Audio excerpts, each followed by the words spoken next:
warahmatullahi wabarakatuh.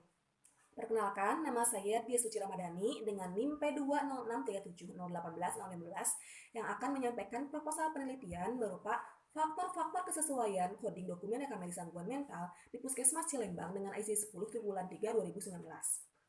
Pendahuluannya, latar belakang.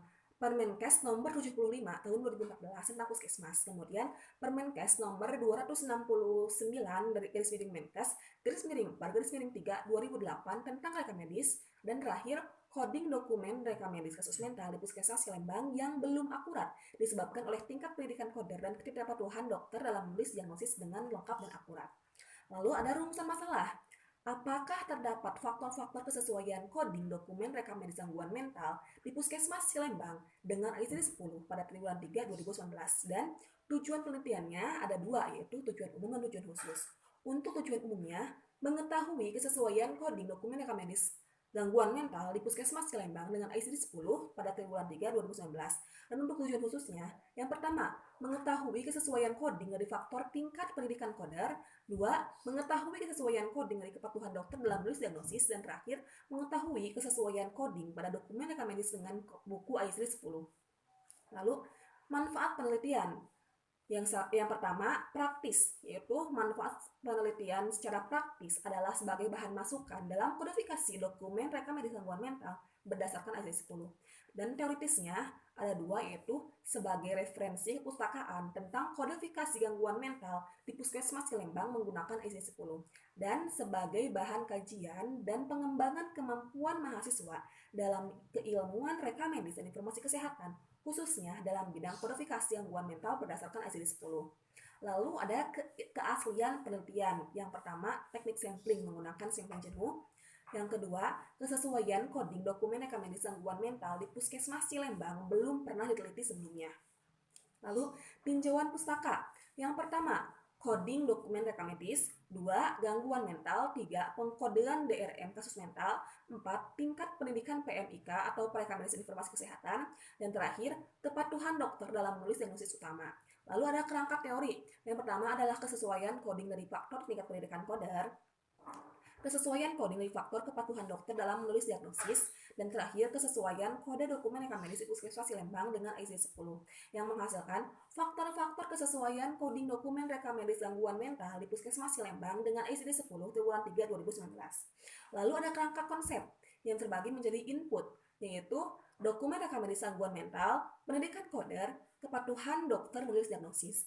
Kemudian prosesnya, pengkodean dokumen rekam medis mental, dan outputnya yaitu kesesuaian kode diagnosis mental berdasarkan pendidikan dan kepatuhan dokter menulis diagnosis.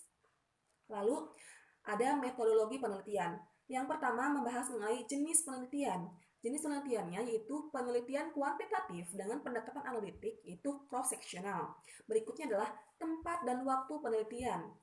Bertempat di Puskesmas Cilembang, Kota Tasikmalaya, dengan waktu penelitian mulai dari bulan Februari sampai dengan bulan Mei 2021, dimulai sejak penyusunan proposal penelitian sampai dengan revisi terakhir dari karya tulis ilmiah setelah seminar KTI. Berikutnya adalah subjek penelitian. Populasinya, koder, Puskesmas Cilembang, dan dokter penanggung jawab pelayanan. Sampelnya, seluruh dokumen rekam medis kasus mental di Puskesmas Cilembang, dan teknik samplingnya yaitu non-probability sampling dengan sampling jenuh karena populasi dokumen rekam medis kurang dari 30, yaitu hanya 25 dokumen dengan kasus mental di Puskesmas Cilembang. Variabel penelitiannya ada dua, yaitu dua jenis, yaitu variabel bebas dan variabel terikat. Variabel bebasnya yaitu tingkat pendidikan dari koder yang bertugas di Puskesmas Cilembang, kemudian kepatuhan dokter dalam menulis diagnosis utama. Lalu variabel terikatnya kesesuaian coding dokumen rekam medis gangguan mental dengan ICD-10. Definisi operasional ada tiga jenis, itu variabel terikat dan variabel bebas. Yang pertama, untuk variabel terikatnya, kesesuaian coding dokumen rekam medis dengan ICD-10 dengan definisi operasional, kesesuaian coding dokumen rekam medis kasus mental di Puskesmas Cilembang dengan buku ICD-10 adalah dilihat dengan memperhatikan kesesuaian kode DRM dengan ICD-10 dilihat dari tingkat pendidikan koder, kesesuaian kode DRM dengan ICD-10 dilihat dari kepatuhan dokter dalam menulis diagnosis utama. Cara ukurnya observasi, alat ukur lembar checklist hasil ukur 0 untuk kode yang tidak sesuai, 1 untuk kode yang sesuai, skala nominal.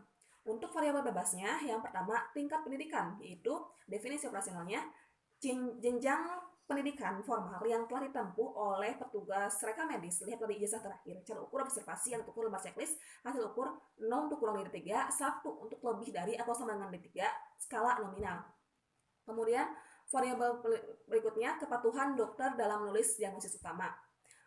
Definisi operasionalnya, kepatuhan dokter dalam menulis diagnosis utama adalah perlakuan analisis kuantitatif yang dilakukan oleh petugas assembling untuk mengontrol kelengkapan pengisian diagnosis utama oleh dokter pada dokumen reka medis pasien. Cara ukur observasi, alat ukur lembar checklist, hasil ukur 0 untuk yang tidak sesuai, yang tidak ditulis, dan 1 untuk yang ditulis. Skala nominal. Berikutnya adalah jalannya penelitian, yaitu tahap persiapan, pelaksanaan, dan tahap akhir penelitian. Untuk jadwal penelitiannya, yaitu pengajuan draft proposal penelitian dari mulai Februari minggu ke-1 sampai minggu ke-2, proses penyusunan proposal dan bimbingan Februari minggu ke-1 sampai minggu ke-3, persembahan proposal dari Februari minggu ke-3 minggu ke-4, pengumpulan data penelitian Maret minggu ke-1 sampai minggu ke-3, proses penyusunan KTI dan bimbingan Maret minggu ke-4 sampai Mei minggu ke-1, seminar KTI Mei minggu 2 minggu 3, dan perbaikan hasil KTI Mei minggu terakhir. Baik, sekian yang dapat saya sampaikan. Terima kasih atas perhatiannya. Mohon maaf atas kesalahan yang saya perbuat. Terima kasih. Wassalamualaikum warahmatullahi wabarakatuh.